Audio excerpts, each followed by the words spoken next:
You scared me for a second. Hi, I'm Joe the Butcher Nicolo, and this is really episode 1 of my first podcast.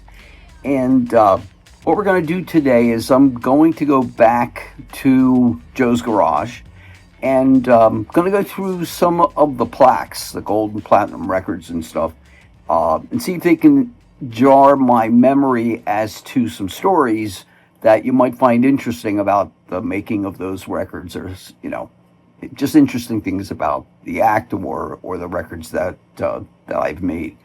So let's do that. And before I forget, at the end of that segment, stay tuned because I am going to deconstruct a Led Zeppelin song that you know really well, but there's things about this version that you've never heard before, which I think is pretty cool, and a couple of interesting facts about the song that I recently found out about by going through the multi-tracks that is also pretty interesting. So stay tuned for that. So let's head back to Joe's garage. See ya. Oh, hi, we're back. Didn't see you there. All right, we're going to talk about some of this stuff on the wall. Now, we talked about No Scrubs. That record, I don't know if you can see it, but it was by the Sporty Thieves that we did on Ruffhouse. And it was called No Pigeons. Basically, it was a spoof, it was just a comic record about no pigeons because TLC had this big hit called No Scruffs, which I did not have any. Well, I did master a TLC record, but we'll talk about that. I don't know, in episode 7. So we did this No Pigeons spoof, and it was a platinum. It was a platinum record, and it was called No Pigeons. That's down there. Boys to Men, which came in as a demo project at our studio at Studio 4, and it had great potential, and Motown decided they were going to pick it up. And the person from Studio 4 who worked with Boys to Men, his name was Jim Hinger. We called him Jiff. And he basically cleaned the floor. I mean, he cleaned up. He was a grunt. He said, "I'll do anything to get experience." And the first demo that he was cutting at Studio 4 was Boys to Men. And he went on to become their engineer. There's a lot of amazing people who came out of Studio 4. Me and my brother Phil were so proud of. Currently, Will Yip, who is our latest Jedi Master, just got a Grammy for Turnstiles. He has become, I guess it's hard pop music is what it's called, but we're proud of so many people who came out of the Studio 4 engineering family. And that's when Motown and the Boys to Men got signed to Motown.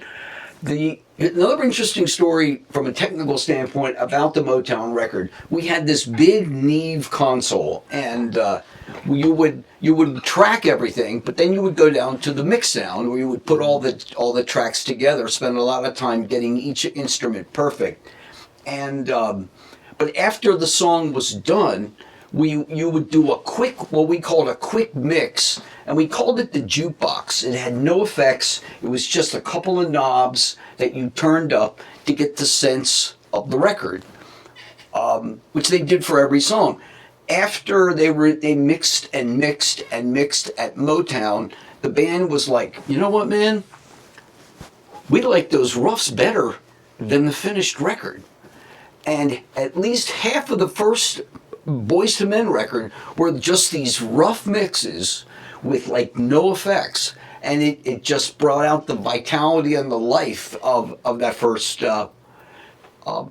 Boys to Men record. And I'll never forget. I guess it was Jimmy Jam and Terry Lewis produced "End of the Road" at Studio 4, and that was around 1992. And that same year, I had "Jump" by Crisscross, and Jump spent like 19 to 22 weeks at number 1, End of the Road spent like 26 weeks at #1. So for 1992, we ruled #1 on the Billboard charts. I mean, some of this stuff, I look back on it, I'm just like, how did this stuff happen?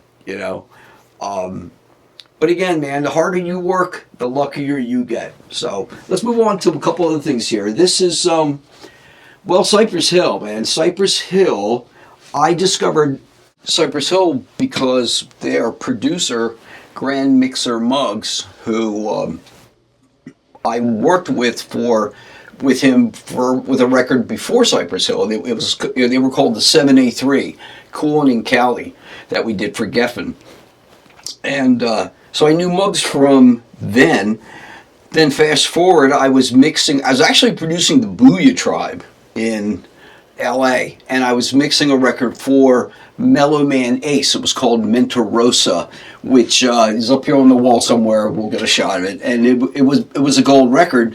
And back then, I would like to stay at the artist's house. I was just not a hotel kind of guy. I like to get into just living with these people and getting to know them. And Mellow Man said, dude, you got to check my brother's band out. He's like, Cypress Hill, man, they're the shit. So sure enough, Mellow Man introduced me to Sen and Be Real. Sen is Mellow Man's brother, and Sen and Be Real. And they were like, well, our producer Muggs. And that's how I initially got introduced to Cypress Hill. I'm going to have them on the show sometime, I don't know, episode 4. No, I don't know. We'll have them on the show, and we'll talk more about in detail about the Cypress Hill records and how we made them, and how they were truly not ahead of their time, but it was just some of the most interesting records I've ever made, where we broke rules. We all, going way back even to like the early days with Schoolie D, PSK, Gucci Time, Saturday Night. There weren't any rules in hip hop because there just weren't any yet. So we would put tons of reverb on the kick drum. We would just have like a Latin a switch on the side of the emulator, which went from Latin percussion to drums, and we would switch it back and forth, and that's what gave you the Latin percussion on Saturday Night, as opposed to the drums. And then for the real minutia weenie people into Schoolie D, everybody always talks about Gucci Time, Put Your Felines On, Gucci Time, and PSK. And DJs would say, like, every time that's an 808, right? 808 drum machine. And it's like, yeah. It's like, well, how come when I tried to spin it, when he goes 1, 2, it never locks up, even though it's a drum machine? And it's because we had to hit the start and the stop button, 1, 2, so it doesn't time, because we just did it by hand. So now you know why, if you're a DJ out there and you're going to spin Gucci Time, it's not going to lock up. So don't blame me, it's just part of the technology back then. Oh, this is my boy here. Do you know who this is? Of course you don't know who this is, but you should. Well, no. That's Dean Martin. Dean Martin, Sinatra, all those guys, major influences on me when I was a kid, because that's who my parents listened to. But my biggest influence that made me go, I want to do this for a living, is right here. It's the Beatles. The Beatles were a religion for me growing up. I mean, it was just like every era of the Beatles just freaked me out. And then Stevie Wonder, Songs in the Key of Life, it just blew my mind. It's like, and this guy played like all the instruments on this record, and he wrote the record and produced it.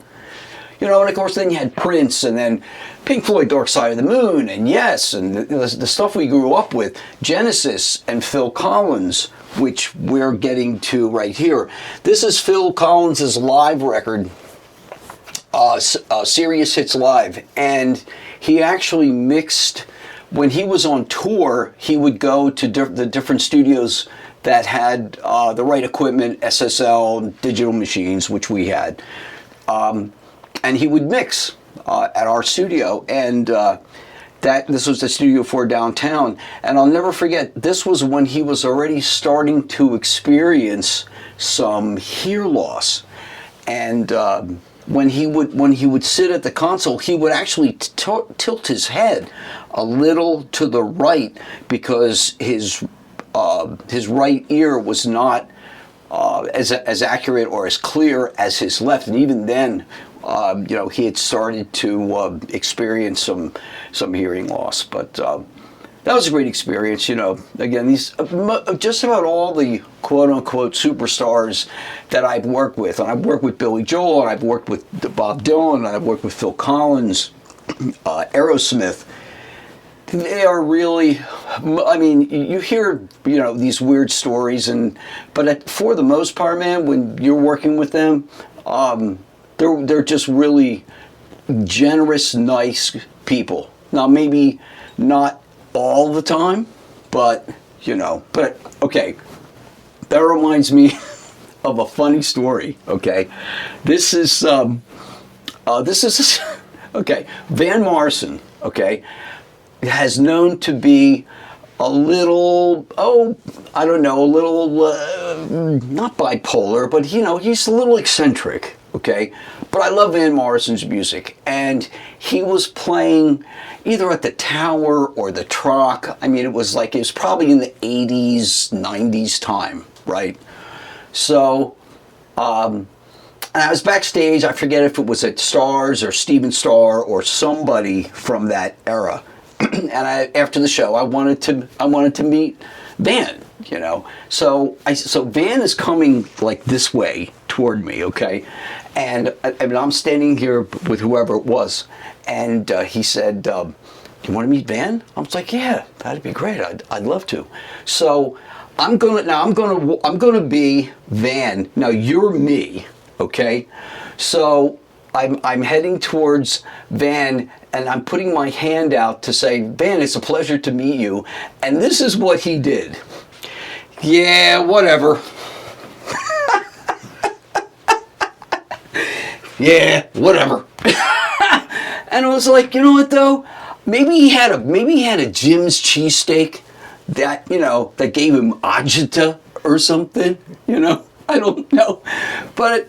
It was just, he looked like right in my face. It wasn't like Ellen DeGeneres. I went to shake her hand and she just does this, which is fine. They don't want to talk to you. But he just stared and went, "Yeah, whatever." One of my great stories. And hey, Van, love you, buddy. It's a marvelous night for a moon dance. And then I'd like to show you this. This is a box, a two-dose box of Narcan. And if you know what Narcan does, it saves someone from a heroin overdose. Okay, public service announcement. I have started a foundation called the Sound Mind Network. I've started it with Tony Luke Jr. here in Philly. If you're from Philly, you know who Tony Luke is. Okay, he's the cheesesteak king. The line at the Phillies games for Tony Luke's goes around the corner. Okay, but Tony is also an artist. He's a music performer. He's a writer.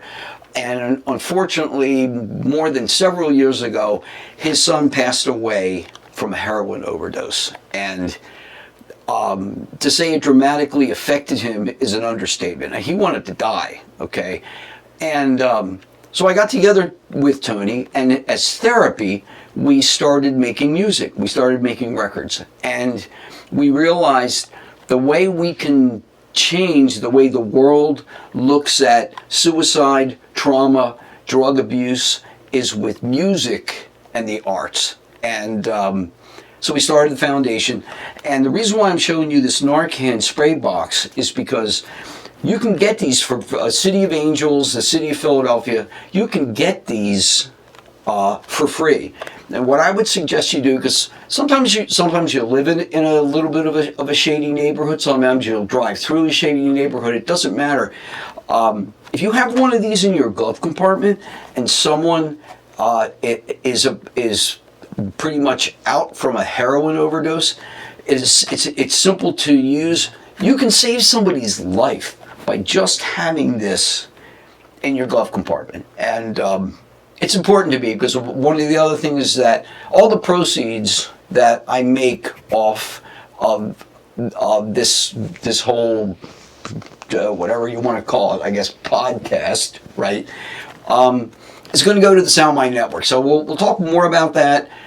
We probably have some segments in terms of like how we use therapy and how therapy can help someone.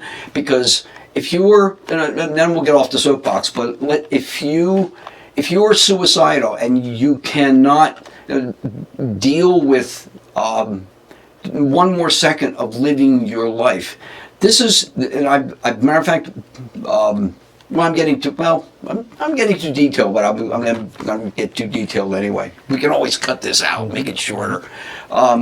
We have these seminars for EMT, police, and firemen. They have a high rate of suicide because of the post-traumatic stress that they experience. And when we have these seminars, when I go to speak to these guys and women, I'm like, when you're at that moment when you can't stand it, get your pods, put your pods in your ears, and go to your favorite song. Just go to your favorite song and get lost in that song. The endorphins or the mental change or the imbalance in your head, if you go to your safe place, it could talk you off the ledge.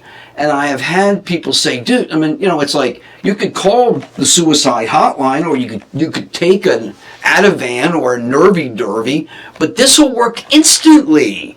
It'll work instantly. And people are like, you have no idea how that has helped me.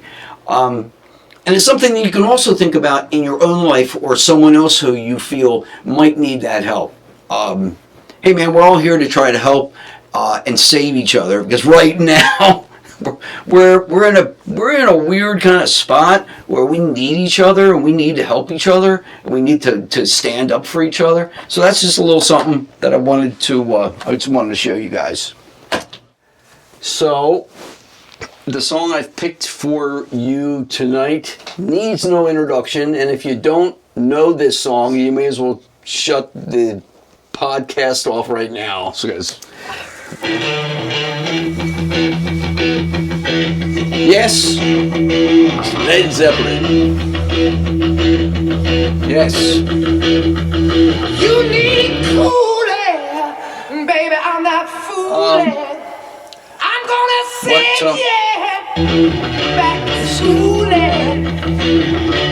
way down inside. Honey, you need. It's 59, I believe it's a 59 Les Paul.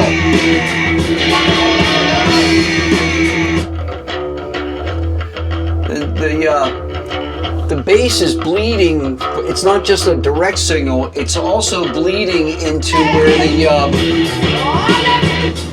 the drums are. And you can hear, I mean, again, John Bonham, there's only really 2 microphones on the whole kit, along with the room tone, which gives you that big John Bonham drum sound. And of course,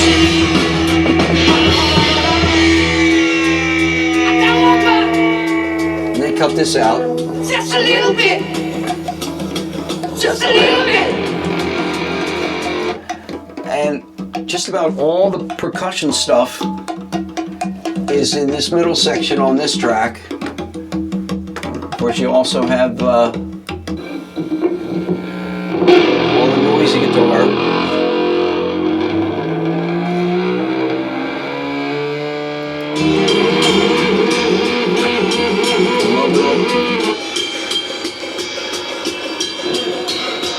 the bleed. That they were recording this all at the same time.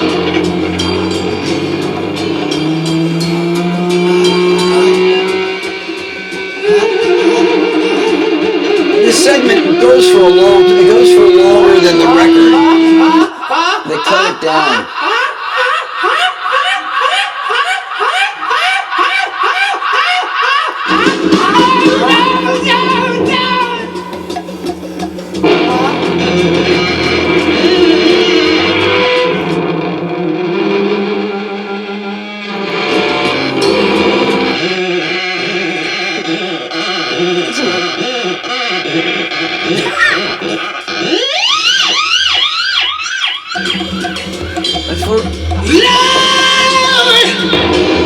For the longest time, I thought that squeal personally was a vocal, just squealing, and it's actually that guitar part. Of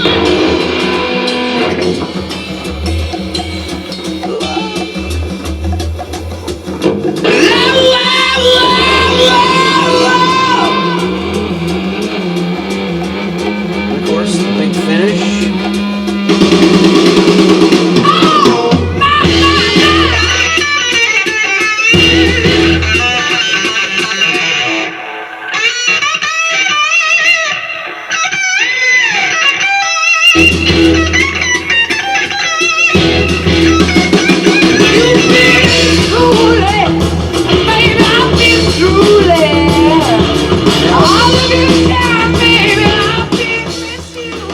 What I want to show you, which is really intriguing, is in this next section when he does the way down inside, you always heard like this little man vocal, but it wasn't delayed and it wasn't the same vocal. It just like somehow it was bleeding into the track. But it's amazing what I'm going to show you what it was he was playing a 59 Gibson, and at the time before 1960, Gibson did not put wax in the fretboard of the guitar. So if you screamed, the microphone or the pickup of the guitar would pick up your vocal. So what you are hearing, believe it or not, is an other take of vocal that is bleeding through the pickup of his guitar out of the amplifier. And when you know that's what it is, you can tell.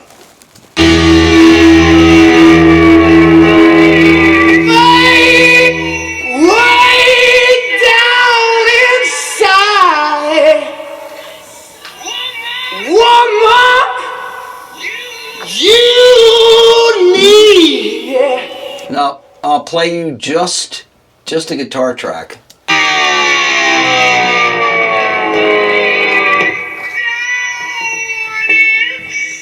Coming out through the guitar. Isn't that crazy?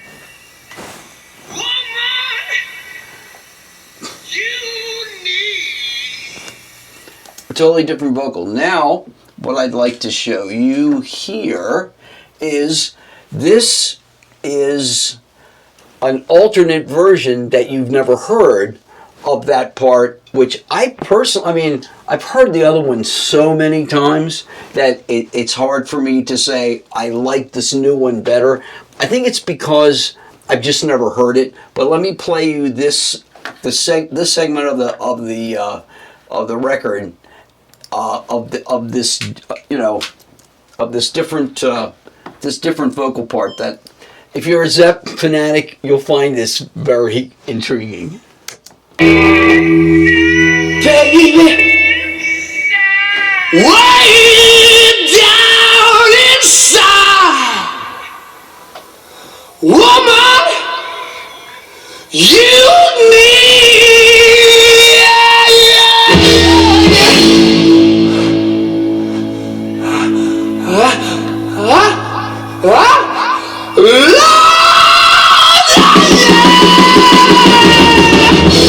love.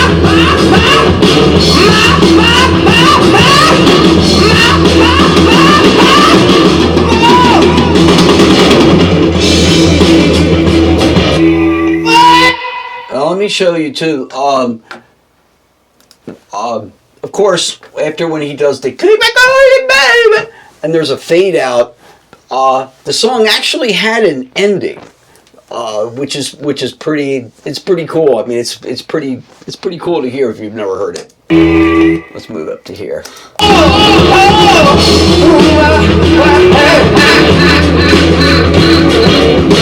Keep it coolin', baby. I keep it coolin', baby.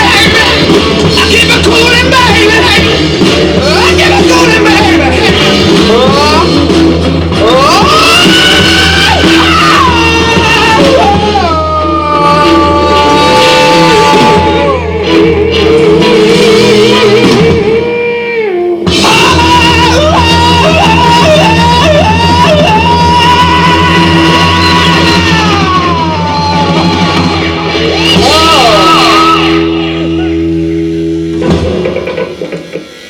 And that's the end. And that's the end. Led Zeppelin, like you've never heard it. Only on Joe's Garage. And don't forget, if you want to ask me some questions, or if there's multi-tracks that I might have that you'd like to hear pieces of, drop me a line. Joe Nicolo Music at gmail.com. And thanks for spending some time with me. This is a blast. I hope we can do this more often. And let me know what you like. Let me know what you like, what you want to hear, and what you want to see. But thanks. I want to thank my guest, Sky Zeno. Yo. We'll be doing a show with Sky. Sky's music, I think, is going to. He's a prophet, man. He's a prophet, and he's someone we desperately need right now. And you're going to be hearing more from Sky in the near future. And excuse me, I'm also working on with Michael Hampton.